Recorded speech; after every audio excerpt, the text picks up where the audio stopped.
Paz do Senhor, Pastor Fernando, a paz do Senhor aos ouvintes da EBD, da Escola Bíblica Dominical, da Igreja Seara de Seta, da cidade de Vila Rica. Vamos estar comentando sobre a nossa lição de número 1, da Carta aos Efésios, saudação aos destinatários. Quem cumprimenta a todos com a paz do Senhor é o vosso irmão em Cristo, presbítero Jorge Salem. Nós vamos estar comentando sobre este assunto, a Carta aos Efésios, que Paulo escreveu à igreja de Efésios, né? Vamos lá na nossa introdução. A leitura está lá em Efésios capítulo 1 e 2 e Atos 19, 1 e 7. A leitura em classe. Vamos na introdução. A Epístola aos Efésios é denominada de a coroa dos escritos de Paulo, ainda de a rainha das epístolas. Nela, o propósito eterno de Deus para a igreja está revelado por meio de Cristo, Jesus. Nesta lição, estudaremos os aspectos introdutórios e as principais abordagens doutrinárias da epístola. Durante este estudo, o conteúdo da epístola deve nos levar à adoração a Deus e ao aperfeiçoamento da nossa fé cristã. O mais interessante aqui é que o estudo e o conteúdo dessa carta, a função dele é nos levar à adoração a Deus e ao aperfeiçoamento da nossa fé cristã. Então, o objetivo de tudo, primeiro, é adorar a Deus. Adoração a Deus, a honra é dele, a glória é dele, o louvor é dele, entendeu? Então, todo o culto, todo elogio, seja oferecido unicamente ao Senhor Jesus. Toda honra, todo mérito, seja oferecido unicamente ao Senhor Jesus e a mais ninguém, porque foi Ele que nos proporcionou o direito da salvação e da vida eterna. Autoria e data. Autoria, conforme o costume da época, o autor inicia a carta declarando sua identidade. Paulo, apóstolo de Jesus Cristo. O livro de Atos menciona que ele se chamava Saulo, nome hebraico, mas que também era conhecido como Paulo. Atos 13 e 9. Em hebraico, Saulo significa solicitado. O nome de Paulo significa solicitado. Então, uma pessoa convocada. Né? Solicitado. Provavelmente uma homenagem a Saul, o primeiro rei de Israel, que pertencia à mesma tribo do apóstolo Paulo. Então Paulo era da mesma tribo de Saul, que foi rei de Israel, né? Paulo significa pequeno. O significado de Paulo também significa pequeno. E Paulo, com um nome que tem um símbolo de pequeno, quando nós somos pequenos e nós nos colocamos nas mãos de Deus, nós nos tornamos grandes. O nome de Paulo também tinha um símbolo de pequeno, mas Paulo tornou-se um grande homem de Deus, um grande apóstolo, um grande missionário, um grande ganhador de almas. Mas o significado do seu nome era pequeno. O que fez Paulo grande não foi o seu nome, não foi a sua cultura, não foi a sua formação catedrática da época. O que tornou Paulo grande foi porque ele se humilhou aos pés de Jesus. Foi porque ele tributou ao Senhor, a Jesus, toda a honra e toda a glória e todo o louvor. Aí por isso que Paulo tornou-se grande. Então, se nós quisermos um dia ser grande, nós temos que primeiro se tornar pequeno diante de Deus, nos humilhar. O apóstolo diz que humilhai debaixo da potente mão de Deus, que no seu tempo ele nos exalta. Aqueles que querem se exaltar, eles serão humilhados. Aqueles que querem ser grandes por si próprios serão humilhados, serão rebaixados. Agora, aqueles que se humilhar na presença de Deus, esses, como Paulo aqui, que se humilhou, se tornou um grande apóstolo, um grande pregador do evangelho, um grande ministro, um grande homem, e a sua história está até na nossa época. Nós estamos aqui lendo uma das suas cartas. O subtópico 2, assinatura apostólica. Nas 13 cartas de sua autoria, o apóstolo se identifica como Paulo, nunca como Saulo. Provavelmente por considerar o nome mais apropriado para evangelizar o mundo gentílico. Romanos 11 e 13. Vamos para a Bíblia. Romanos 11 e 13. Vamos embasar na Bíblia. Romanos 11, 13. Diz assim: porque convosco falo, gentios, que enquanto for apóstolo dos gentios, exalto o meu ministério. Paulo era um judeu ferrenho, defensor da doutrina judaica, e ele se tornou um apóstolo dos gentios, né? Ele diz aqui, enquanto eu for apóstolo dos gentios, ele se tornou um grande apóstolo dos gentios.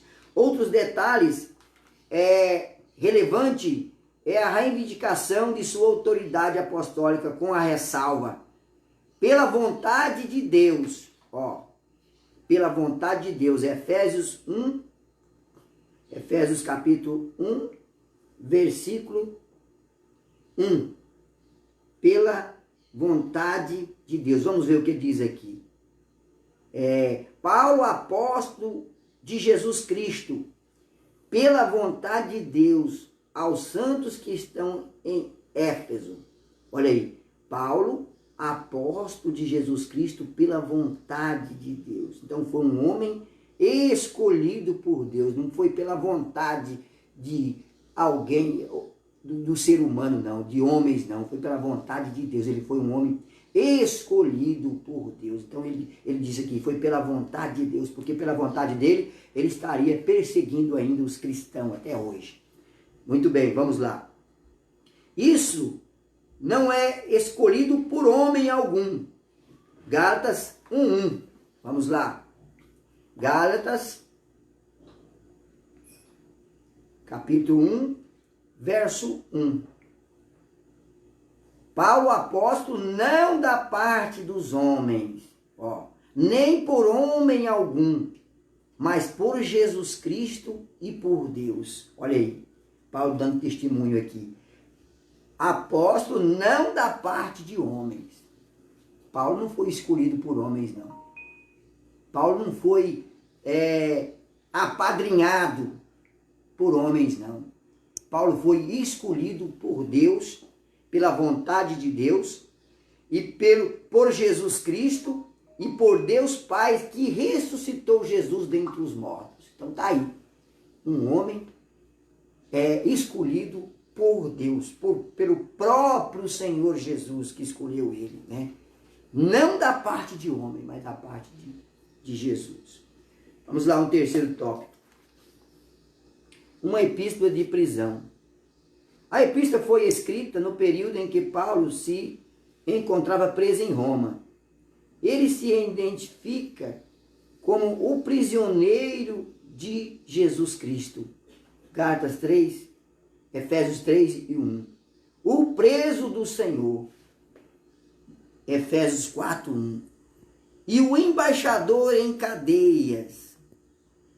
Gálatas, Efésios 6:20. Então Paulo, ele estava ali preso por causa do evangelho, mas ele considerava como um prisioneiro de Jesus Cristo, um preso do Senhor, um embaixador em cadeias, né?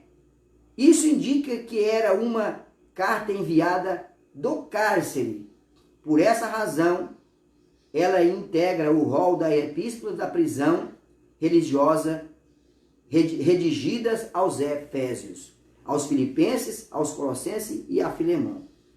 A data, de acordo com Atos, após realizar 3 viagens missionárias e implantar igreja na região mediterrânea, Paulo esteve em prisão domiciliar por cerca de 2 anos, Atos 28 e 30, entre 60 e 62 depois de Cristo. Aproximadamente a partir dessa premissa, a data provável da redação da Epístola aos Efésios ocorreu por volta de 61 e 62 depois de Cristo. Então, a data dessa epístola foi no ano de 61 a 62 depois de Cristo, né? Tá aí há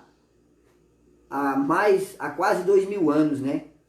Essa carta foi escrita há quase 2000 anos e ela está viva e ela está beneficiando-nos nesta manhã com os ensinamentos que Paulo revelou através do Espírito Santo à igreja de Efésios.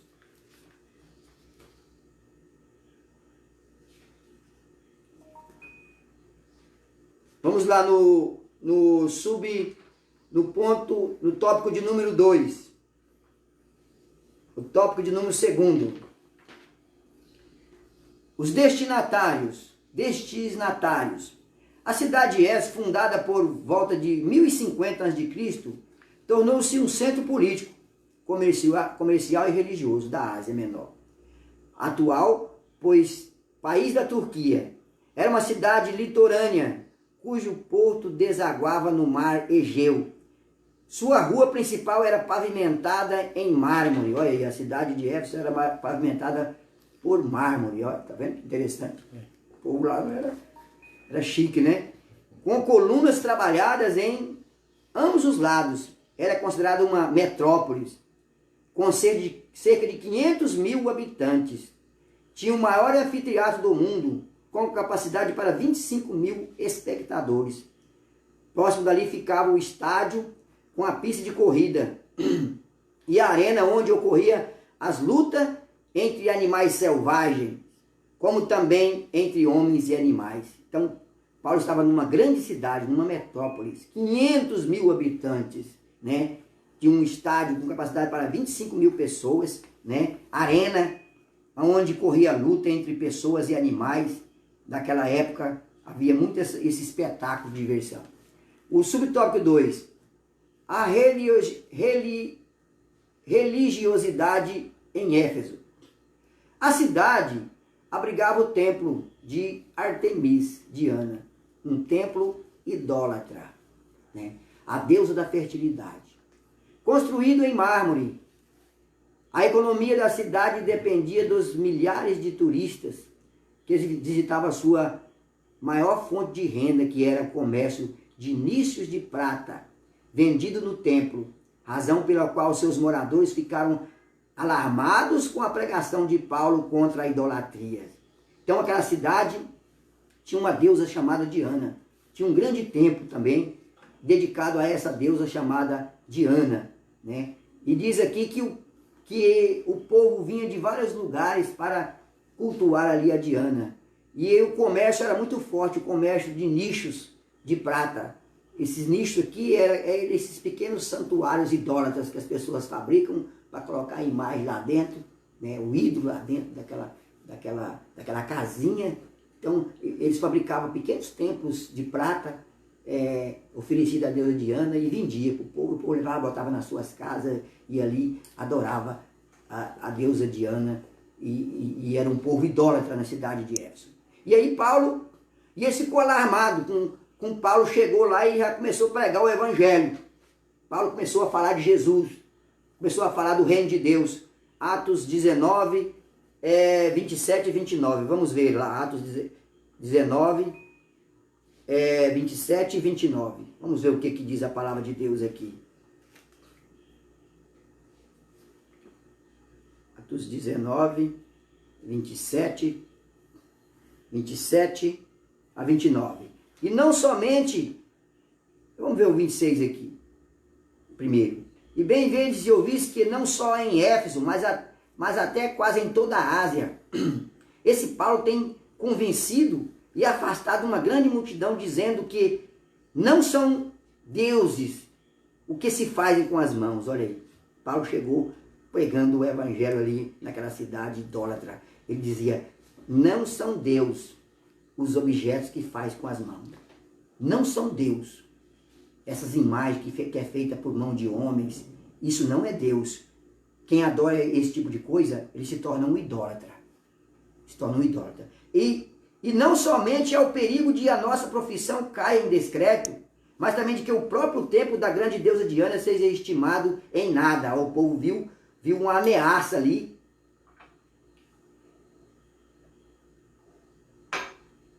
O povo viu uma ameaça à deusa Diana, a grande deusa Diana.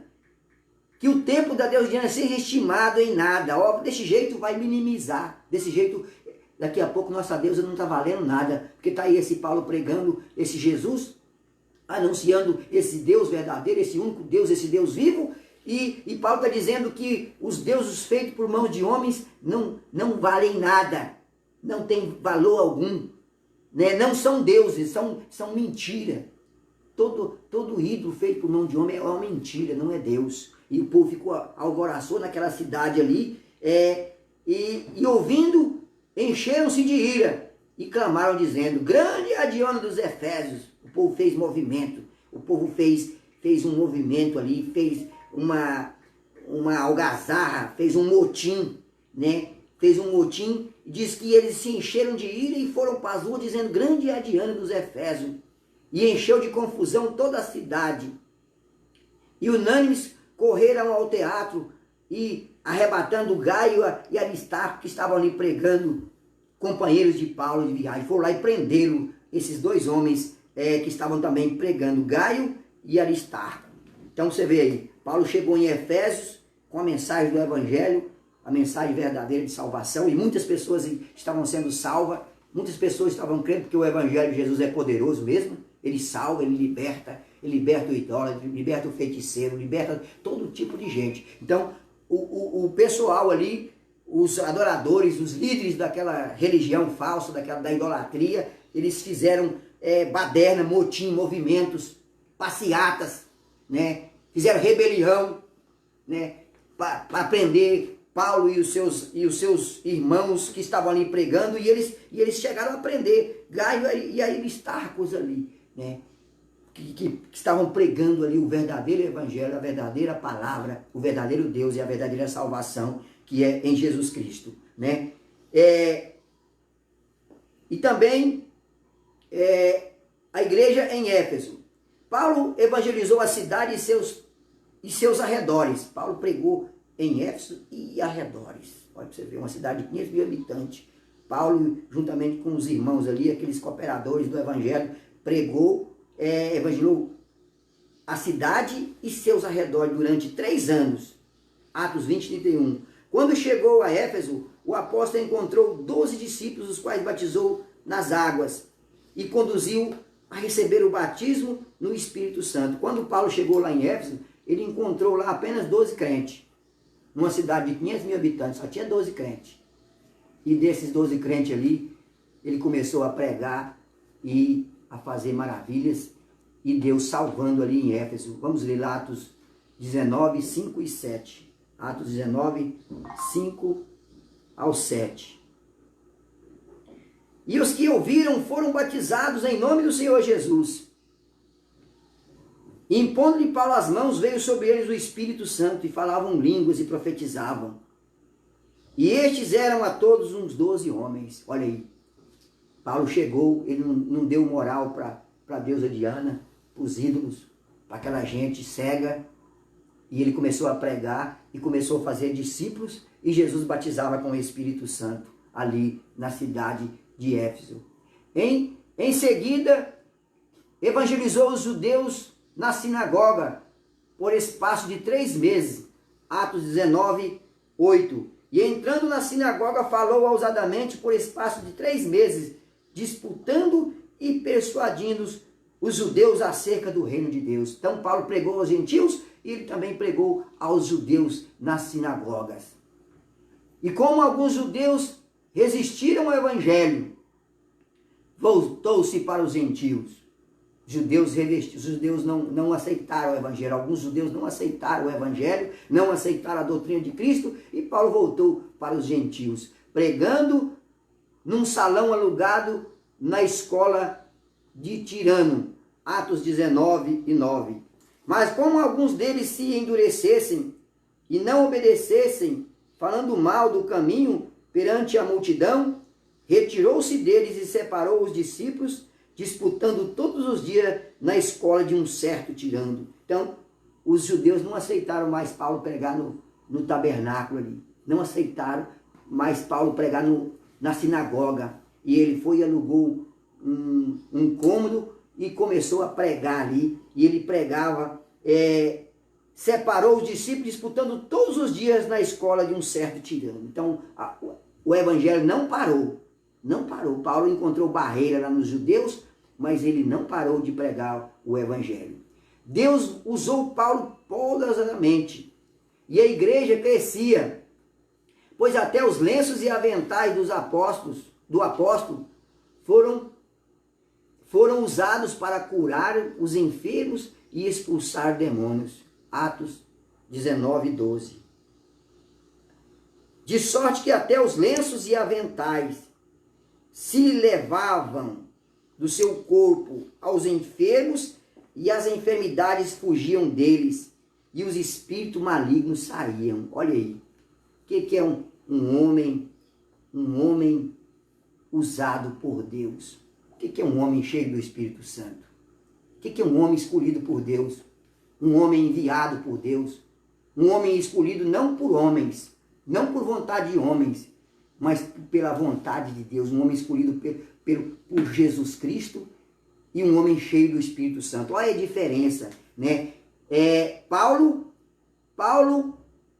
era usado pelo Espírito Santo para pregar, curar enfermos e expulsar os demônios. Está aí na Bíblia. Até os lenços de Paulo era tão cheio do Espírito Santo que até os seus lenços, os seus aventais, se levavam do seu corpo aos enfermos, e as enfermidades fugiam deles, e os espíritos malignos saíam dele. Está vendo aí, pastor Fernando? A diferença de um homem escolhido por Deus e um homem realmente cheio do Espírito Santo. Por isso que nós devemos buscar, nós devemos orar. Nós estamos longe de chegar perto de Paulo. Nós estamos longe, estamos falando muito e pouco acontecendo. Nós temos que nos humilhar, temos que nos arrepender, temos que converter, como diz lá em 2 Crônicas 7:14. Se o meu povo, que chama pelo meu nome, se humilhar e buscar a minha face, se arrepender e converter, não adianta nada se não arrepender, ou se arrepender e não converter. O que é converter? Converter é mudar de atitude, Paulo era um perseguidor do evangelho, e ele se arrependeu e se converteu, ele mudou, ele passou, ele se comportou diferente, ele passou a falar de Jesus, ele passou a fazer só a vontade de Jesus, ele parou de fazer a vontade dos homens, Os homens não têm nada para dar para nós, não. Os homens não têm poder para dar para ninguém, não. Está aí nossas autoridades aí, mundialmente, estão perdidos diante de um inimigo invisível, um pequeno vírus chamado coronavírus. Os homens não têm nada, não têm poder nenhum, não. Quem tem poder é Deus.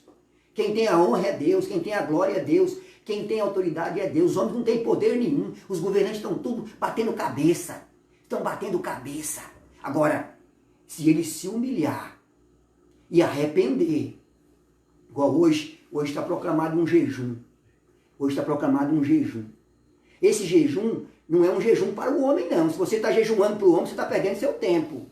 Se você está jejuando para o homem, você está perdendo seu tempo. Esse jejum tem que ser oferecido a Deus. Hoje é um dia de jejum. Agora, tem que jejuar e arrepender e converter.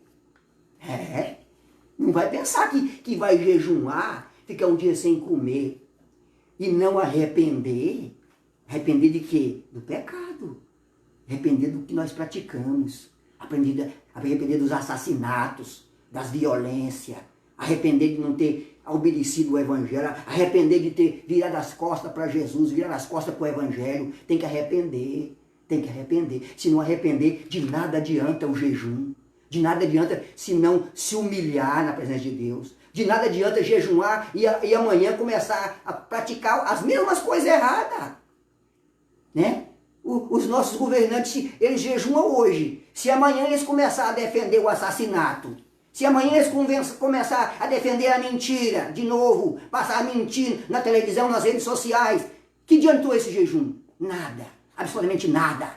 Porque Deus é santo, Deus é justo e verdadeiro, e a Ele seja dada toda a honra e toda a glória. Então que esse jejum seja para Deus, para a honra de Deus, porque se ele for para a honra e glória do homem, está perdendo tempo. Está perdendo tempo. Vamos lá na palavra de Deus. Grandes líderes da igreja também passaram por Éfeso. Apolo ministrou ali e foi instruído por Priscila, Áquila. Atos 18, 24. Timóteo também foi designado para pastores na cidade. Olha aí o tanto de discípulos que Paulo fez ali. Áquila, Priscila, né? Timóteo. Foi designado para pastores na cidade de Efésios, né? Vamos lá, 1 Timóteo 1 e 3. 1 Timóteo 1 e 3. Vamos para a Bíblia. 1 Timóteo 1 e 3.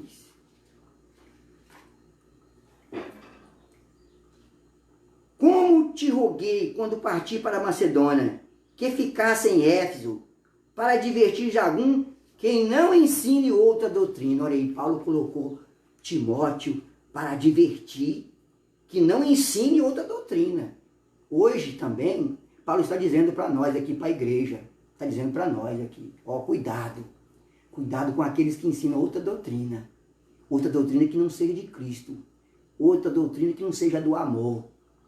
Amar a Deus sobre todas as coisas e o próximo como a si mesmo. Qualquer um que ensinar uma doutrina contra essa doutrina do amor ao próximo, do amor a Deus, qualquer um que ensinar outra doutrina que seja contra essa doutrina, que faz oposição a essa doutrina de Cristo, a doutrina do amor, esse pregador é falso, é mentiroso, é um falso profeta, é um falso Cristo, é um falso apóstolo. Então Paulo colocou Timóteo lá para ensinar que advertires alguns que não ensinam outra doutrina. Não ensinam outra doutrina. Segundo Irineu, 130 a 202 depois de Cristo, o bispo grego do primeiro século, o apóstolo João também liderou a igreja. O apóstolo João também liderou a igreja. O tópico 4, subtópico 4. A saudação epistolar. A saudação é a mais breve dentre todos os escritos de Paulo. Ele se dirige aos santos e fiéis em Cristo Jesus. Isto é, aqueles que foram separados e consagrados para ser propriedade exclusiva de Deus. Olha aí, propriedade exclusiva de Deus. As propriedades exclusivas de Deus faz o que Deus quer. As propriedades, se eu sou propriedade exclusiva de Deus, a partir do momento que eu me considerar propriedade, eu vou fazer a vontade de Deus. Vamos ler a 1 Pedro 2 e 9. 1 Pedro 2 e 9. Vamos lá. 1 Pedro 2 e 9. 1 Pedro 2 e 9. Mas vós sois a geração eleita, o sacerdócio real, nação santa, povo adquirido para que anuncieis as virtudes daquele que vos chamou das trevas para a sua maravilhosa luz. Está aí? Então, nós fomos propriedade exclusiva de Deus. Foi Ele que nos chamou. Através da pregação do Evangelho, nós aceitamos Jesus. Então, foi Deus que nos chamou, né? Paulo os cumprimenta com as palavras graça e paz. Uma Efésios 1 e 2. Uma expressão que lembra o favor gratuito e imerecido de Deus quanto aos destinatários. A graça é um favor imerecido. Ninguém merece, ninguém tem mérito para receber perdão, receber salvação. É só pela graça, um favor imerecido de Deus.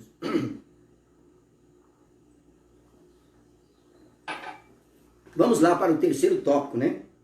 Terceiro tópico. O propósito e mensagem. Aparentemente, a epístola não aborda nenhum problema específico como em outras de Paulo. Porém, nos capítulos iniciais da carta, percebemos alguma ênfase que se sinalizam a solução de certas questões. Por exemplo, havia novos convertidos que vinham do mundo helênico, do mundo grego, e praticavam religiões de mistérios e magia. Então, ali tinha cristão de toda, tinha cristão que saiu da idolatria, tinha cristão que saiu da magia negra, né? Tinha cristão de todas, que saiu de todo tipo de religião falsa da época, mas que agora se reuniam com os santos de Éfeso. Não por acaso o apóstolo Paulo mostra àqueles crentes que Cristo está no controle do universo inteiro. Efésios 1 e 20 e 22. Vamos ver lá. Efésios 1, 20 e 22. Que manifestou em Cristo, ressuscitando dentre os mortos e pondo a sua direita no céu. Jesus, Deus ressuscitou a Jesus e pondo a direita no céu. E Jesus está acima de quê?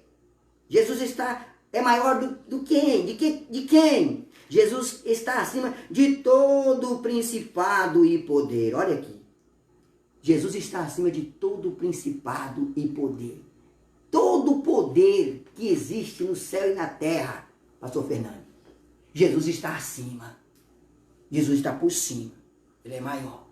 Não tem nenhum poder maior do que o poder de Jesus Cristo. Então, o poder de Jesus está acima de todo o principado. Principado está acima do poder dos anjos de Deus, está acima do poder do diabo, dos anjos das trevas, que são potestades das trevas.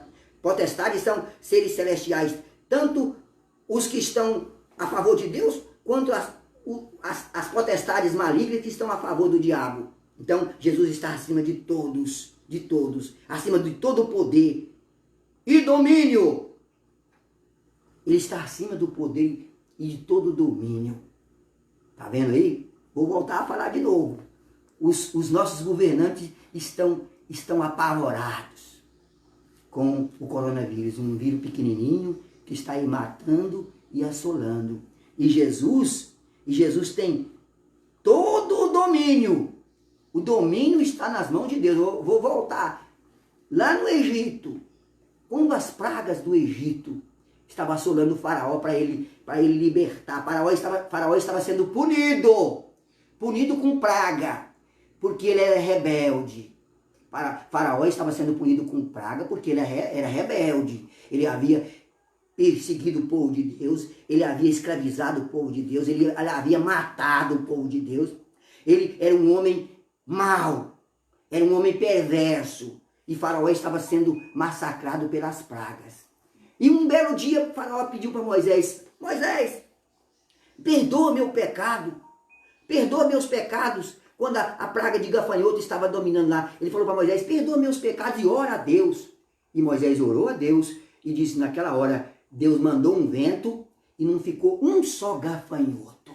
Um só gafanhoto. Então quer dizer aqui que todo o domínio está nas mãos de Jesus. Não tem domínio na mão de nenhum governo, por maior que seja a potência. Cadê as bombas atômicas? Hein? Cadê as armas nucleares? Hein? Onde elas estão? Usa elas contra o coronavírus. Vamos ver. Cadê? Isso é para mostrar, meus irmãos, que o domínio está nas mãos de Deus. Se esses homens que estão nos governos do Brasil, do mundo, se eles não se humilhar, não é só humilhar não, eles vão ter que arrepender também. Vai ter que converter, vai ter que abandonar a idolatria. Quem desviou do evangelho vai ter que voltar para o evangelho. Tem muitos no nosso governo aí que eram crentes e desviaram do evangelho, voltaram para a idolatria. Pode pesquisar que você vai ver. Tem muitas lideranças políticas do nosso governo federal, estadual e municipal que eram servos de Deus e se desviaram do Evangelho. Desviou do Evangelho. Eles, quando desviam do Evangelho, viram as costas para Deus. E quando viram as costas para Deus, vem praga. E quando vem praga, tem uma saída. É humilhar e arrepender e converter. Hoje é dia de jejum, volto a repetir. Jejum a Deus. Se você está jejuando para o homem, se você está bajulando o homem, você está pecando contra Deus. Porque o único que deve receber jejum chama-se Jesus Cristo, o Filho de Deus, o Senhor dos senhores e Rei dos reis. Então hoje nós estamos jejuando. Eu estou em jejum a favor da nação. Agora, nós temos que arrepender, pastor Fernando. Tem que arrepender. Tem que mudar de atitude. Tem que voltar para os caminhos do Senhor. Os desviados têm que voltar para os caminhos do Senhor. As nossas autoridades que desviaram do Evangelho e hoje adoram ídolos, que são a favor da perversidade. As nossas autoridades que são a favor da mentira. Os mentirosos que estão no governo, que professam mentira nas redes sociais. Eles têm que converter, eles têm que parar de mentir, pastor Fernando. Porque Deus pode perdoar, mas se converter significa mudar.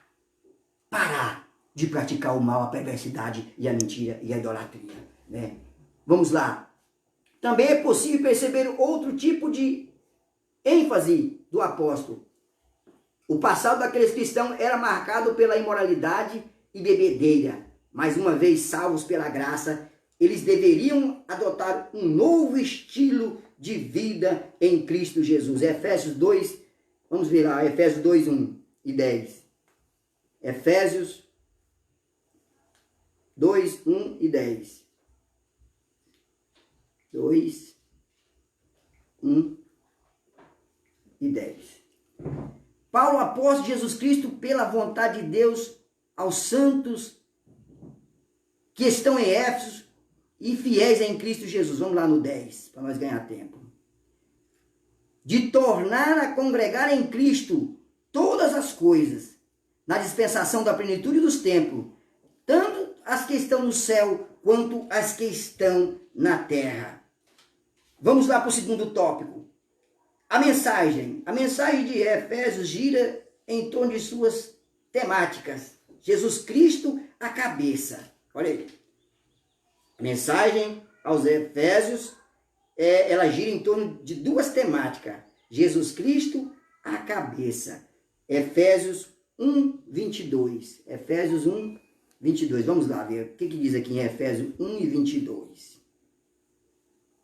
E sujeitou todas as coisas a seus pés. Olha aqui.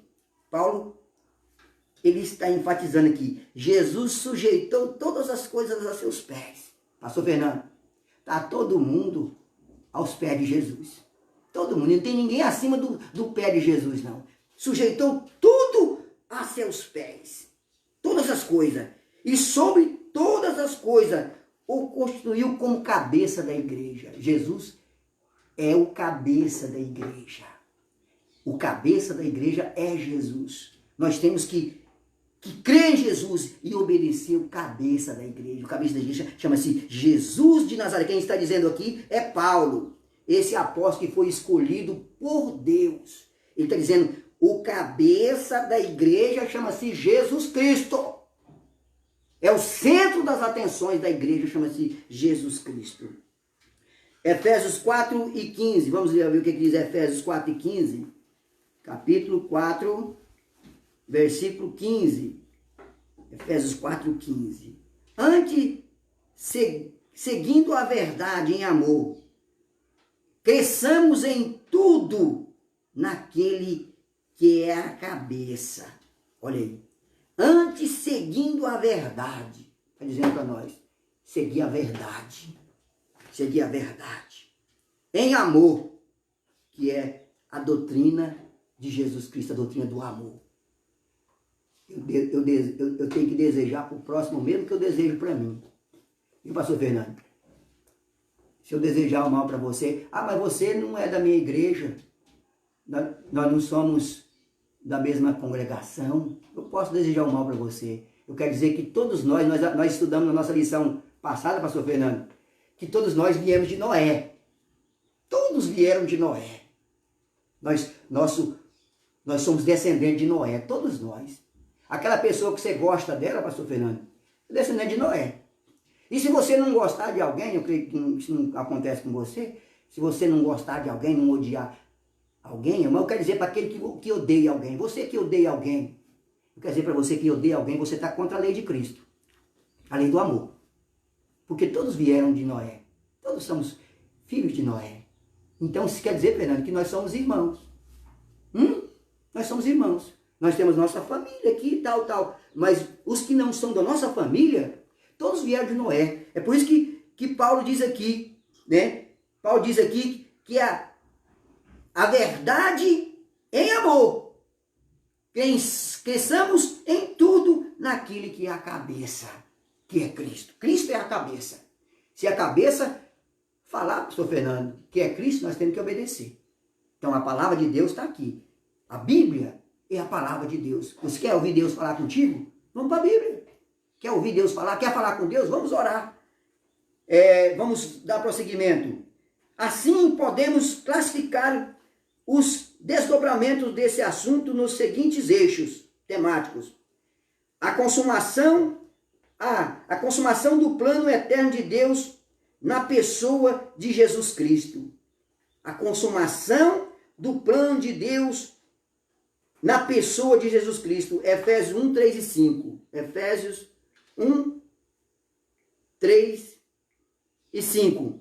Bendito o Deus Pai de nosso Senhor Jesus Cristo, o qual nos abençoou com todas as bênçãos espirituais nos lugares celestiais, como também nos elegeu nele antes da fundação do mundo, para que fôssemos santos e irrepreensíveis diante dele em amor. Pastor Fernando está dizendo aqui que nós temos que ser santos e irrepreensíveis diante dele em amor. Então, essa questão do amor, a doutrina de Jesus, o maior mandamento é amar a Deus sobre todas as coisas. O segundo maior mandamento, o mais grande de todos os mandamentos, o segundo é o próximo como a ti mesmo. Então, se você odeia seu próximo, você está fazendo oposição a Jesus Cristo. Não importa quem seja ele. Não importa. Não importa. Jesus que é o Deus, o Todo-Poderoso, ele perdoou. Os caras estavam matando ele lá na cruz, deram vinagre para ele, furaram ele com uma lança. Ele diz assim: Pai, perdoa essa gente. Eles não sabem o que está fazendo. E quem somos nós, pastor Fernando, para não perdoar? Quem somos nós? Né? O 2, a atuação do Espírito Santo com o penhor da experiência da salvação. A atuação do Espírito Santo como penhor, com o penhor da nossa salvação. Vamos lá, Efésios 1, 13 e 14. 1, 13 e 14. Vamos ver o que diz aqui. Em quem também vós estáis, depois de ouvistes a palavra da verdade, o evangelho da vossa salvação, e tendo também nele crido, cremos no evangelho, foste selado com o Espírito Santo da promessa. Olha aí que coisa interessante, pastor Fernando.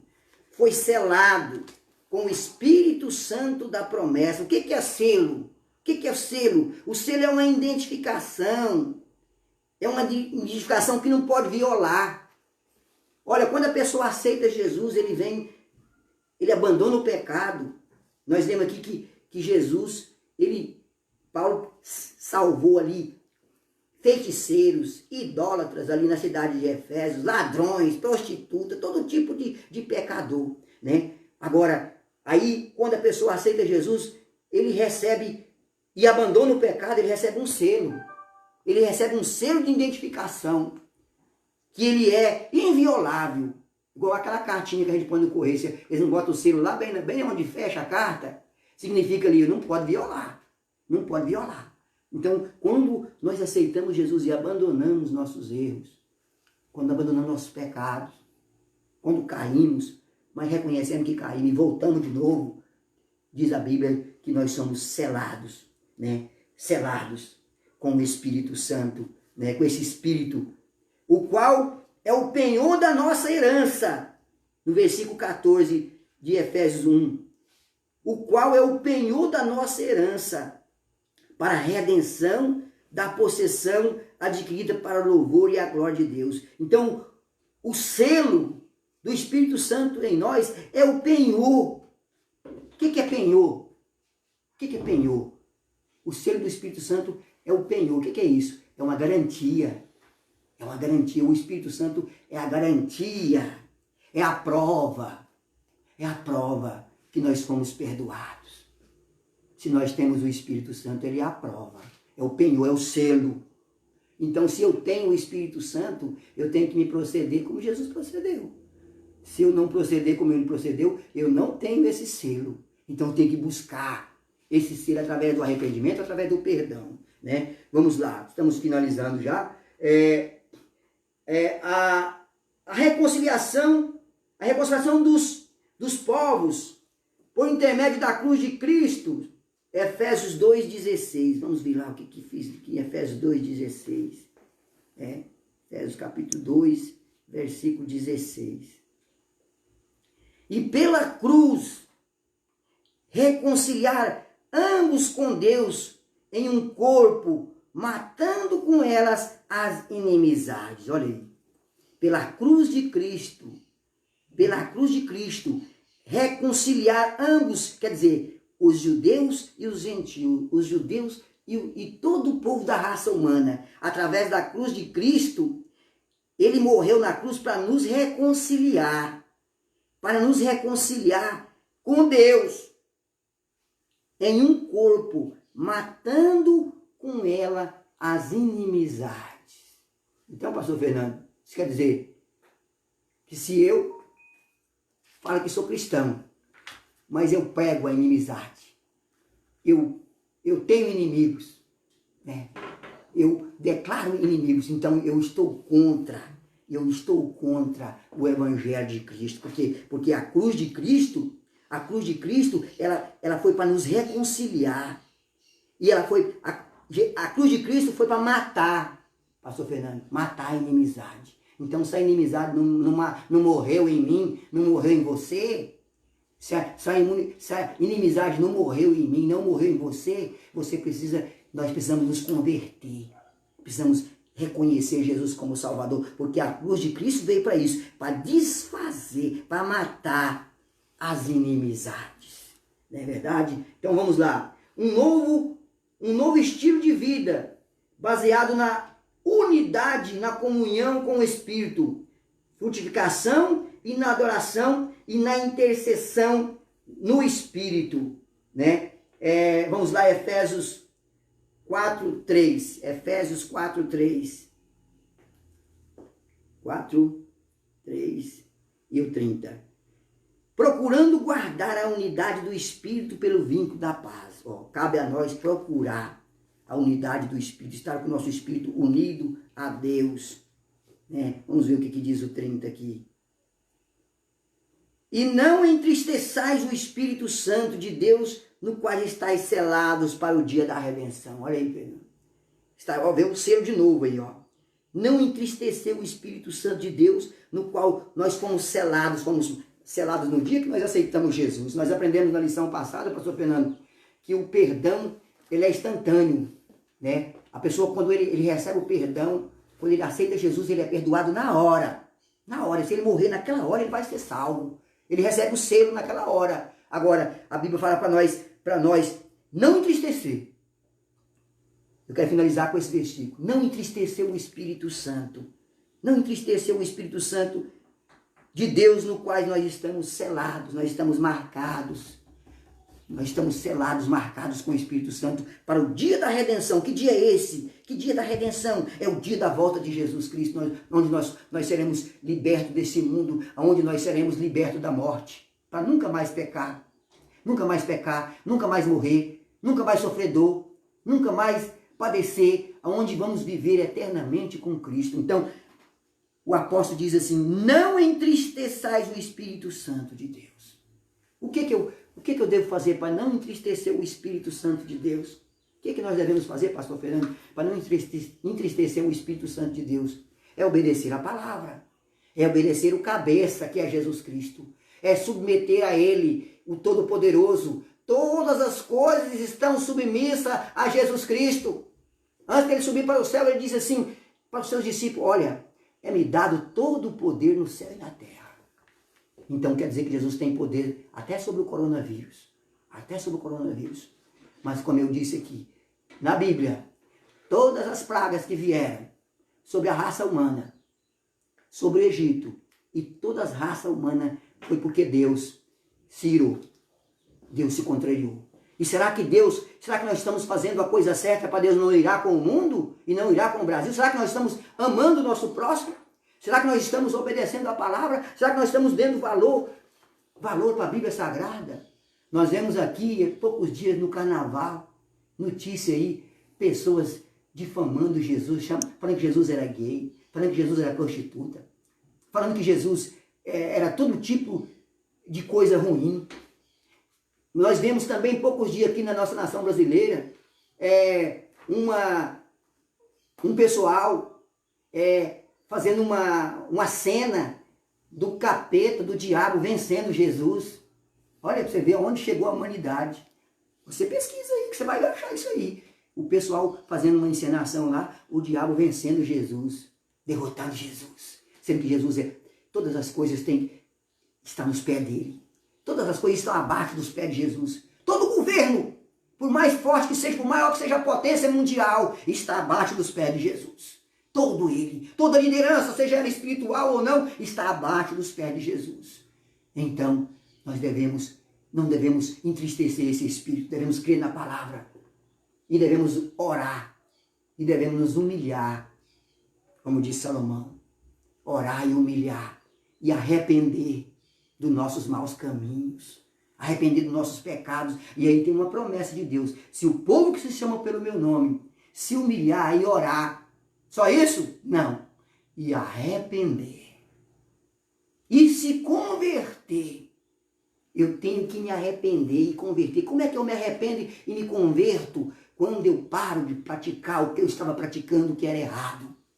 Quando é que eu me converto? Quando eu deixo de praticar o mal e passo a fazer as coisas direitinho, as coisas certas. Orar a Deus, buscar a tua presença. Então tem promessa de livrar da peste, das pragas, que foi promessa de Deus, está na Bíblia. Jesus disse que acontecerão pragas e pestes, guerras e terremotos. Jesus prometeu, ele disse isso. Ele é o Todo-Poderoso, ele é o dono da verdade, a verdade está com ele. Agora, ele também tem poder. Num momento sequer, se Deus falar assim, cessa a praga, ela cessa imediatamente. Agora, essa praga, a cessação dela está condicionada a nós nos converter e nos arrepender de nossos pecados e passar a praticar o que é certo. Eu quero orar, pastor Fernando, neste momento, abençoando o nosso Brasil, abençoando as nossas famílias, as casas, abençoando a igreja do Senhor Jesus e pedindo sua misericórdia, sua graça, que ele venha iluminar todos nós, para que possamos reconhecer que nós não somos nada, que o grande só tem um, que chama Jesus Cristo, Filho de Deus, que todo o poder, o poder dele está acima de todo o poder e toda a potestade e de toda a autoridade, somente ele. Pai nosso que está no céu, santificado seja o teu nome. Senhor Jesus, neste momento eu oro, Senhor, perdoa os nossos pecados, perdoa nossas transgressões. Nós erramos, nós transgredimos, nós pecamos, nós fizemos pouco caso da sua palavra, temos desobedecido a tua palavra, o mundo tem desobedecido, o mundo tem zombado de ti, o mundo tem zombado de Deus, o mundo tem zombado do Evangelho, o mundo tem escarnecido do Evangelho. Pai, perdoa nossos pecados, perdoa, Senhor, sara a nossa nação, sara a nossa terra. Meu Deus, nos livra deste mal, desta praga. Nós sabemos que basta só uma palavra sua e esse mal será dissipado, Senhor. Então, meu Deus, perdoa-nos, meu Pai. Nós erramos, pecamos, abençoa nossas famílias, abençoa nossa casa, abençoa nossos irmãos em Cristo, abençoa a igreja do Senhor Jesus, o qual o Senhor é o nosso cabeça. O Senhor é o cabeça da igreja que eu pertenço, da igreja que nós pertencemos. Meu Deus, abençoa essa igreja, nos dá força, nos dá graça. Fortalece nossa fé. Fortalece a nossa fé, para que não venhamos a desfalecer pelo caminho. Fortalece a nossa fé, para que não venhamos a desfalecer, meu Deus, nesse momento de crise, nesse momento de dificuldade, de luta que passa o Brasil, não só o Brasil, mas todo o mundo. Senhor, perdoa as nossas autoridades. Perdoa eles, Senhor. Dê a eles, meu Deus, o temor, para que eles possam também se arrepender, para que todos nós, juntamente com nossas autoridades, meu Deus, tanto civil como eclesiástica, se arrepender dos seus pecados, dos nossos pecados, Senhor. Senhor, dê sabedoria às nossas autoridades para conduzir nessa época de crise. Meu Deus, dê sabedoria. Meu Deus, dê sabedoria aos cientistas, meu Pai. Se o Senhor quiser, o Senhor pode curar, repreender esse vírus num instante só. Mas se o Senhor preferir também, que a vontade é sua, o Senhor pode dar sabedoria aos cientistas, tanto do Brasil como do mundo todo, para descobrir, meu Pai, o remédio eficaz contra esse mal, a vacina eficaz contra esse mal. Pai, nós nos humilhamos neste dia, nós nos humilhamos nesta manhã, nós nos humilhamos em jejum e oração a Ti, unicamente a Ti. Nós nos jejuamos ao Criador, nós jejuamos ao Todo-Poderoso, nós jejuamos a Jesus Cristo, o unigênito Filho de Deus, ao Todo-Poderoso. Nós colocamos diante de Ti o nosso jejum e nossa oração e pedimos, Senhor, perdoa os nossos pecados. Não é hora de nós estar, meu Deus, acusando A ou B ou C, não. É hora de nós confessar os nossos pecados. O Senhor, quando ensinou o Pai Nosso para nós, disse assim, orais assim, perdoa as nossas transgressões. O Senhor Jesus nos ensinou, o Senhor nos ensinou a orar, o Pai Nosso dizendo, perdoa as nossas ofensas, assim como nós perdoamos os nossos devedores. Vamos perdoar também os nossos devedores, aqueles que nos ofenderam. Vamos perdoar, vamos clamar o perdão de Deus e também vamos perdoar. Deus, em nome do Teu Filho Jesus, o Todo-Poderoso, sara essa nação, sara o mundo. Todos nós, Pai, somos descendentes de Noé, Teu servo. Todos nós viemos de Noé, Teu servo, meu Pai. Todos nós somos irmãos. Meu Deus, perdoa todos, meu Pai, em nome de Jesus. Amém. Pastor Fernando.